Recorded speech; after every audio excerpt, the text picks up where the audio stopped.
Bienvenidos. Esto es El Español Digital, la verdad sin complejos, nuestro programa La Lupa. Y yo soy Paco Vendala. Hoy creo que toca, es importante hacer un pequeño resumen de lo que ha sido o está siendo la guerra en Ucrania, el conflicto ruso-ucraniano, porque, bueno, parece que la cosa se estabiliza, ¿no? Yo creo que es así para todos los que tengan un mínimo de sentido común y quieran ver las cosas imparcialmente. Y voy a hacer este pequeño resumen porque a mí me sigue sorprendiendo que, bueno, la verdad es que no tanto, que sigan saliendo en los medios y sobre escritos, radiofónicos, en la televisión, nuestros poco queridos generales y almirantes retirados, porque los que están en activo no dicen ni pío, no se atreven, pero es que ni siquiera en las conferencias oficiales del CSD, en los cursos, uno se entera de conferencias en las que nada más que dicen barbaridades, tanto como los que están retirados.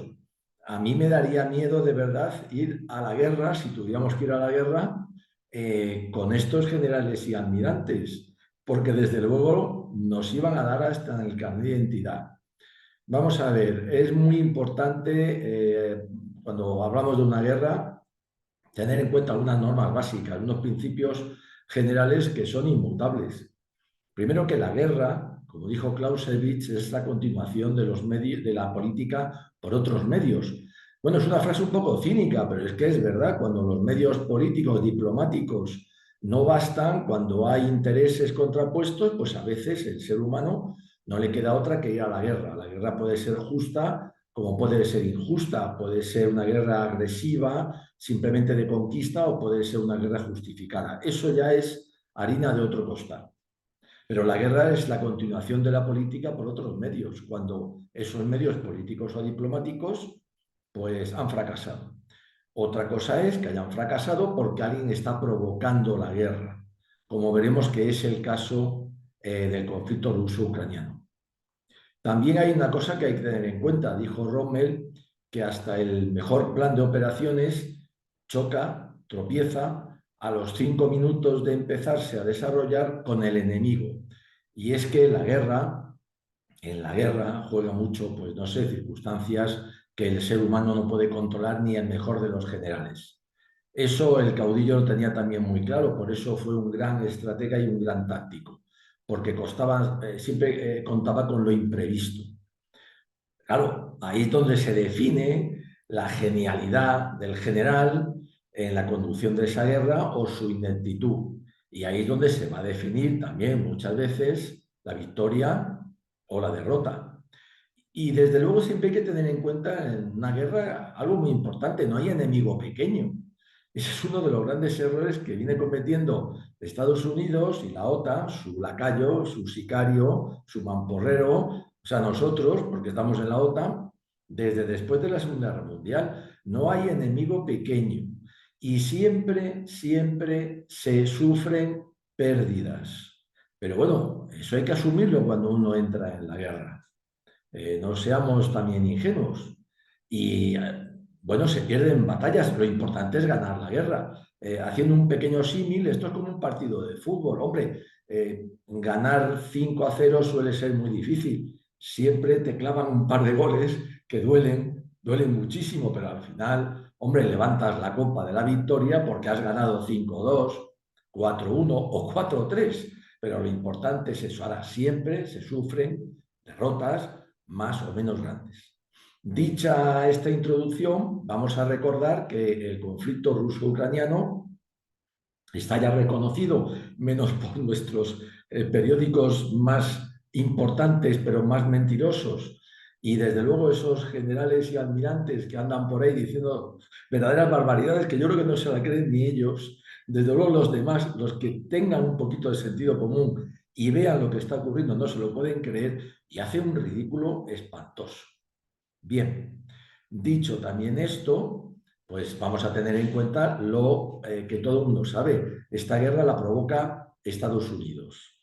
¿Por qué? Porque primero, durante cerca de 8 años, Ucrania lleva a cabo una limpieza étnica en el Donbass, una zona preferente para Rusia, una zona habitada mayoritariamente por rusos y no se corta un pelo, 14.000 muertos civiles. Los del Donbass, pues para defenderse, se levantan y forman sus milicias y hay una guerra cruel, cuidado. Tanto es así que hay un presidente ucraniano que se tiene que ir, que derriban, que sale corriendo de Ucrania porque era partidario de mantener una entente cordial con Rusia, sabiendo que el oso ruso es muy poderoso. Cosa que Estados Unidos y la OTAN no tuvieron en cuenta. Pensaban que ellos son los grandes, los mejores, el imperio, dominamos el mundo y Rusia no era nada.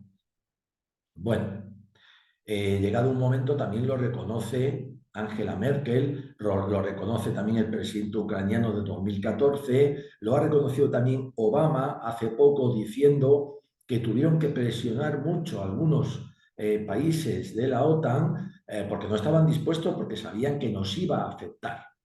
Léase en el tema del suministro de hidrocarburos, de lo cual los perdedores hemos sido los europeos y los beneficiarios los Estados Unidos.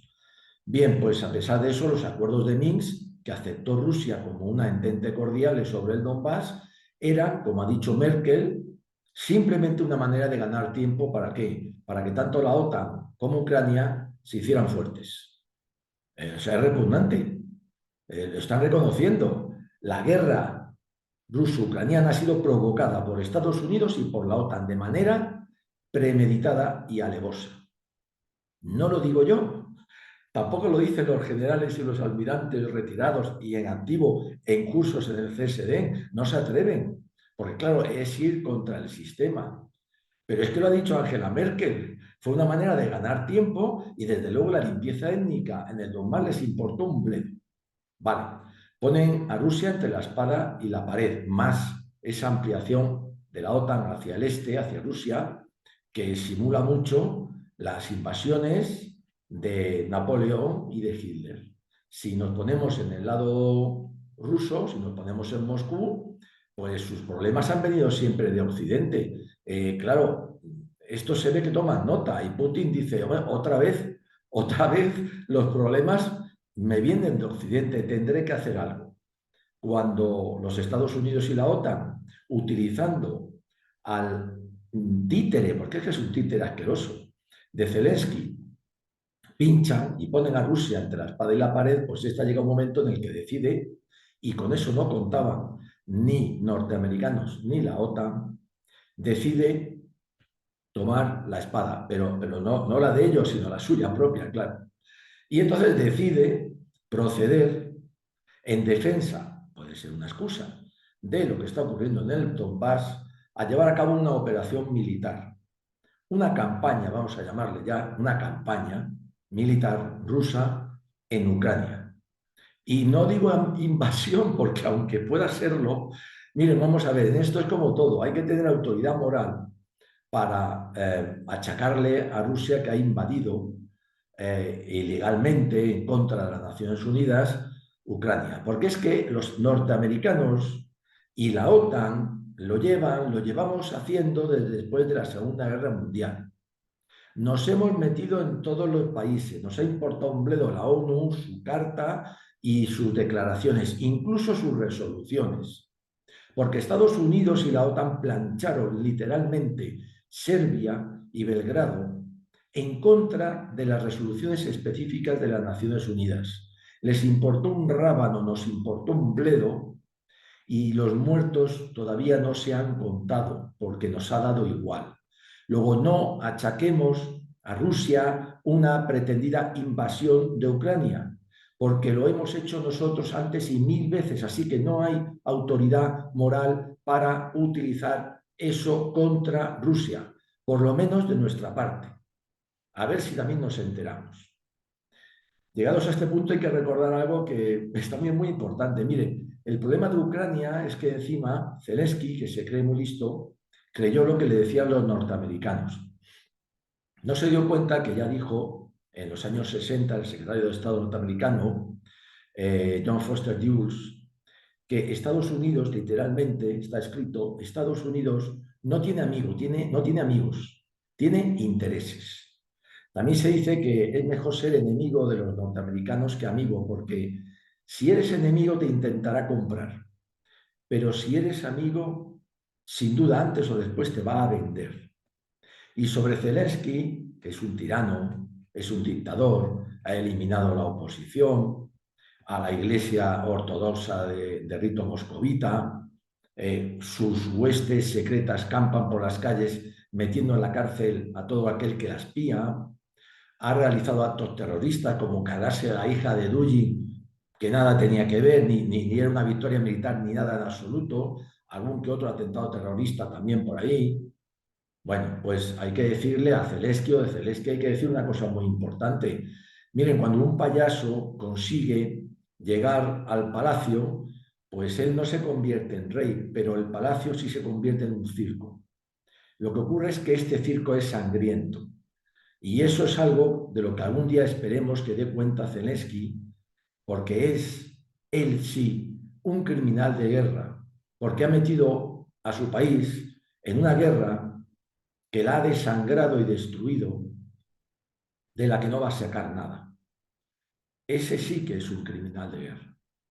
Bien, pues visto esto, yo me quiero hoy centrar un poco, después de esta introducción, en cómo ha sido la campaña militar rusa en Ucrania, cómo está siendo, porque yo creo que ha llegado a su final este asunto.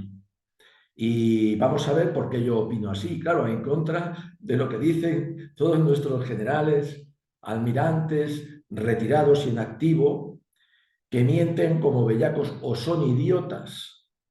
Y cuidado que esto es muy importante porque en la gala, ahora le llaman gala, en el acto de entrega de los premios Ejército, a principios de julio, la ínclita Margarita Robles, esa individua patética, penosa, otra dictadora, que tiene acongojados a todos nuestros generales y almirantes, este caso en activo, y también a los retirados, porque eso de que te inviten a unos actos, pues mola. Dijo en ese acto, o se le escapó, que quería y que recordaba a nuestros soldados, esto es textual, está ahí en internet, a nuestros soldados que están luchando en Ucrania, repitió, luchando en Ucrania por la paz, la democracia, la libertad. Es decir, la ministra de Defensa de España reconoció, o se le escapó, o su subconsciente, o su mediocridad la traicionó, que hay soldados luchando en Ucrania contra Rusia. ¿Estamos en guerra con Rusia? Bueno, vamos a ver lo que decimos, vamos a ver lo que escribimos, no solamente Margarita Robles, sino nuestros generales y almirantes retirados y en activo, porque eso es muy grave, porque Rusia podría tomar nota literal de esas palabras y de las tonterías que estamos diciendo, porque si además de dar armas a su enemigo, que no ha valido para nada, los Leopard eran pura chatarra y además duraron 10 minutos en el campo de batalla. Por favor, qué ridículo, es que así estamos. Además de eso, decimos que estamos allí luchando. Luego no nos quejemos si Rusia nos busca en nuestros muchísimos puntos débiles y nos arrea, porque claro, es que la gente cuando tú le das, pues lógicamente responde. Bien, voy a poner unos mapas muy sencillos porque yo creo que la campaña militar rusa en Ucrania es de libro y desde luego yo creo que ha sido una maravilla y victoriosa. Tenemos aquí el primero de los mapas, este. Este fue el inicio, en febrero del 22 al 24 de febrero. ¿Qué es lo que hace Rusia? Pues muy sencillo. ¿Por dónde inicia su campaña? Pues lo inicia por tres frentes, en realidad casi dos. Por el norte, entre otras cosas, amenazando Kiev. Por el este, donde está el Donbass, que es lo que realmente él le interesa, pero también por el sureste, porque lo que va a hacer es proteger Crimea, que se anexionó, yo creo que legalmente, pero bueno, se puede discutir ya hace tiempo. ¿Pero por qué hace esto? No como dijeron nuestros generales, almirantes, retirados inactivos, los de la OTAN, todos ahí, Claro, es que quiere invadir toda Rusia, perdón, toda Ucrania, se quiere comer Ucrania entera, quiere llegar a Kiev y quiere asesinar a Zelensky. No, miren, no, los rusos no son idiotas, ni tontos, como parece que sí somos aquí. Lo que hizo fue una maniobra magnífica, estratégica y táctica. Inicia la campaña realmente en dos frentes, el norte y el este-sureste. Lo que le interesa es esta zona de aquí. Esto es. ¿Por qué? Porque él quiere no solo el Donbass, sino proteger Crimea de una vez para todas y además quiere unas franjas lo más amplias posibles con las cuales poder negociar, porque él sabe que estos conflictos terminan siempre en una negociación. Ahora, eso sí, si yo además mi campaña la inicio por el norte, ¿qué estoy consiguiendo? Pues una cosa muy importante, divide y vencerás. Y es que a Ucrania le plantea un problema que es luchar en dos frentes, en el frente norte y en el frente este-sureste. Luego está dividiendo en realidad a las fuerzas ucranianas. Cuando lo ha conseguido en abril, es decir, apenas un mes después, cuando ha conseguido esto, entonces es cuando él, vamos a verlo aquí un poquito mejor, es cuando, ¿qué hace? Pues muy sencillo, se retira del norte, porque el norte no le interesa.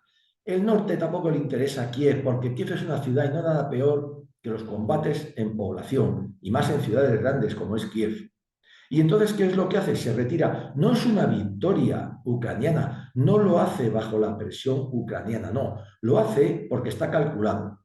Ahora que ya he dividido suficientemente a los ucranianos y ahora, como vemos aquí, que he ampliado la zona que me interesa, ahora me retiro de aquí, refuerzo esta zona y ahora vamos a seguir. ¿Y qué es lo que ocurre? Pues muy sencillo. También aquí lo tenemos. Miren cómo ha cambiado el panorama para junio del 22, apenas 4 meses después. Realmente se ha hecho con lo que le interesa. No olvidemos, aquí está el Donbass. Prácticamente el 20% del territorio ucraniano.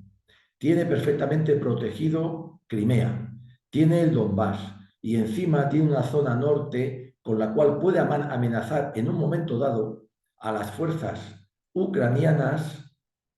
¿De qué? De crearles una bolsa tremenda. ¿Lo ven? Está clarísimo. ¿Qué es lo que ocurre un poquito más tarde? Bueno, pues un poquito más tarde, enero del 23, los ucranianos, que de luego no se han comido una rosca, no les queda otro remedio que pues iniciar una contraofensiva. ¿Dónde la inician? En el norte y en esta zona. ¿Y qué es lo que hacen los rusos? No combaten. Eso ha sido otra filfa, otra mentira de nuestros generales, almirantes retirados en activo, de nuestros políticos, de los norteamericanos, de los de la OTAN. ¿Qué es lo que hace Rusia? Muy sencillo. Estas son zonas muy difíciles de defender, son zonas que en realidad no le interesan, son zonas que son verdaderas planicies, no hay puntos donde agarrarse, geográficamente hablando, no hay obstáculos. ¿Qué es lo que ocurre? Pues que hace una retirada estratégico-táctica de libro hacia posiciones geográficas más fuertes. No tuvo ni una sola baja, no perdió ni siquiera material, no lo hizo presionado por los ucranianos, hizo un repliegue, si se quiere llamar así, que es mejor, ordenado, salvando todo lo que tenía que salvar hacia posiciones más fuertes. ¿Y qué hizo también aquí? Pues muy sencillo, se había comido una zona al otro lado del Dnieper, este es el Dnieper, lo tenemos aquí, y lo que hace es que se retira lógicamente ¿dónde? Al punto fuerte, detrás, a la otra orilla del Dnieper, y no lo hace también bajo presión, lo tiene calculado. Y así llegamos a enero del 2023. Ha sido una campaña exitosa, que ha tenido algunas bajas, que ha sufrido, que se un acorazado, que ha sufrido bajas, por supuesto. Ya hemos dicho que en la guerra hay que estar dispuesto siempre a perder incluso alguna que otra batalla, pero no cabe la menor duda de que al cabo de un año escaso, Rusia sigue controlando el 17% de todo el territorio ucraniano. Vamos a verlo aquí ahora. en otro mapa, que es este. Aquí tenemos la situación actual, en julio del 2023. Pues ahí lo tenemos. Es que está más claro que el agua. Aquí se apoya en el Dnieper, hasta prácticamente esta zona, o sea, casi la mitad de todo el territorio. Protege Crimea, que fue su interés. Tiene, por supuesto, Lugansk y Donetsk, que es el Donbass. Y además, esta zona norte también está apoyada en obstáculos geográficos de primer orden. ¿Y a qué se dedicó desde enero de 2023 que no se han movido las líneas los rusos? Pues se dedicaron ¿a qué? A atrincherarse. Y, curiosamente, con la capacidad de la que alardean tanto Estados Unidos como la OTAN de medios de inteligencia, no pudieron imaginarse nunca la fortaleza que han conseguido los rusos en su línea de combate. Tanto es así que cuando, apurado por la necesidad, por la propaganda, por el ridículo que está haciendo, Zelensky, el comediante, el títere, habla y canta a los cuatro vientos que va a lanzar una contraofensiva que va a ser ya la madre de todas las contraofensivas, la que va a solucionar el problema, la que va a hacer llegar a Moscú. Lo único que consigue con su contraofensiva, que no ha sido nada, aquí la vemos en estos pequeños puntitos verdes, aquí, aquí, aquí y menos aquí, es que nada, no ha rascado ni medio kilómetro a la línea rusa. ¿Por qué? Entre otras cosas, porque Rusia viene empleando desde prácticamente casi el principio de la guerra, pero sobre todo desde enero de 2003, lo que siempre fue su gran éxito, aquello en lo que han sido maestros tanto en la Primera Guerra Mundial, pero sobre todo en la Segunda. Y ahora nuevamente lo han demostrado, que es la artillería. Hoy por artillería entendemos no solamente cañones y obuses, sino también misiles de muchos tipos y de muchos alcances. De tal manera que, sufriendo muy pocas bajas, ha vuelto a masacrar a los ucranianos. Tengan en cuenta ustedes una cosa que a lo mejor no saben. En todas las guerras modernas está demostrado estadísticamente que casi el 70% de las bajas que se sufren son por la artillería, ahora incluido también los misiles. Eso de los combates de infantería, el AK-47, el M16, en fin, las pistolas, fusiles, tal y cual, también, pero mucho menos. El 70% de las bajas en una guerra moderna es por causa de la artillería. Y eso es lo que han aplicado los rusos, apoyados además en una fortaleza de líneas, no solamente por obstáculos geográficos y naturales, sino también por cómo ellos las han construido, que son, por supuesto, inexpugnables. Y así estamos ahora. Las líneas para los rusos son seguras. No tiene que hacer nada más que bombardear, bombardear y bombardear a los ucranianos, que se siguen desangrando. Ya no tienen más fuerzas. Luego la solución está clara. O se negocia, a lo cual se siguen oponiendo los norteamericanos, porque son los que están detrás, porque lo único que han buscado es un desgaste de Rusia, y no lo están consiguiendo. Se dijo 1000 veces, los rusos ya no tienen misiles, pues cada día gastan más. Ya no tienen artillería, pues cada día utilizan más. Y ahí siguen. Luego no va a quedar más remedio en un momento dado que negocien. ¿El qué? Un alto el fuego al principio, luego una paz más o menos, seguirá habiendo combates, pero esto se ha acabado, por lo menos desde mi punto de vista. Señores generales, almirantes, retirados en activo, políticos, dirigentes norteamericanos y de la OTAN. Los rusos han ganado la guerra. Su campaña militar ha sido de libro. Yo creo que magnífica, brillante. Ahora, ustedes lo quieren reconocer o no, bueno, ese es su problema. Y desde luego los ucranianos ya saben dónde están. ¿Y qué tiene Rusia? Lo que quería. Tiene suficiente estas zonas. ¿Para qué? Para negociar, para ceder.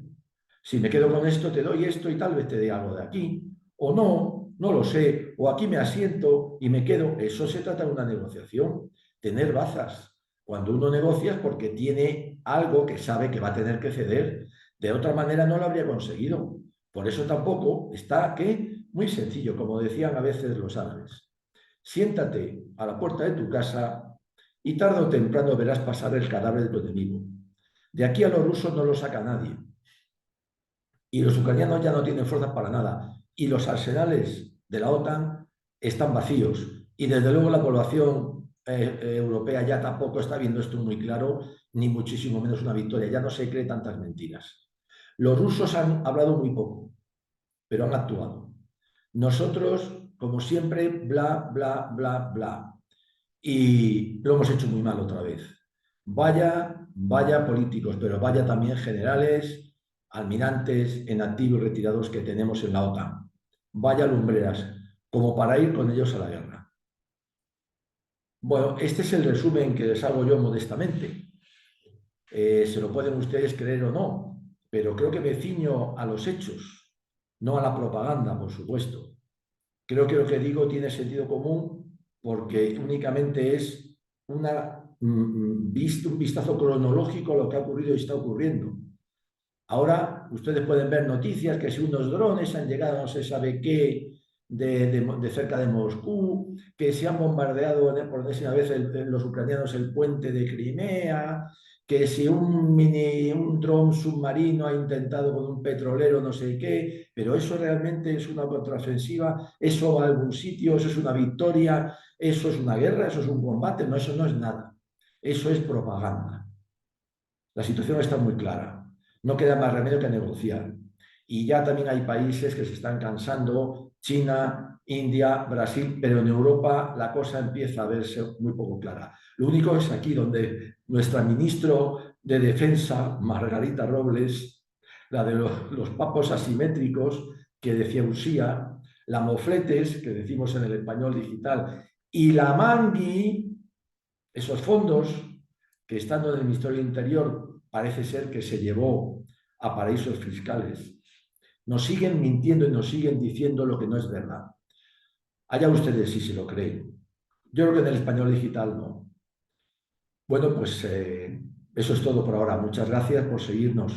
Y como siempre, españoles, viva siempre España.